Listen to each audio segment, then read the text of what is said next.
వీళ్ళు మాడతారా సంక్షేమం గురించి? సంక్షేమం పుట్టినీళ్ళు తెలుగుదేశం పార్టీ. అరే సైకోగాడు చెడ్డీలు వేసుకుని తిరిగిన రోజులే అన్నగారు సంక్షేమం పరిచయం చేశారు. ఈ రోజు తల్లికి వందనం పథకం ఈ నెలలో ఇస్తున్నాం.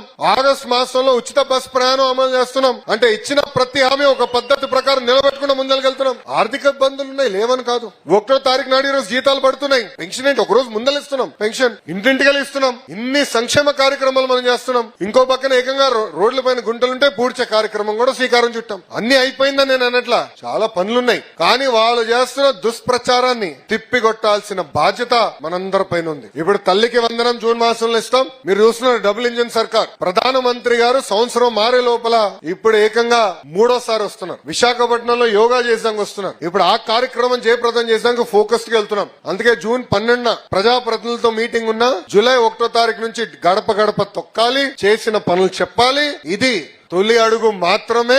ఇచ్చిన ప్రతి హామీ మన ప్రభుత్వం నిలబెట్టుకుంటుందని ప్రజలందరికీ చెప్పాల్సిన బాధ్యత మనందరిపైన ఉంది.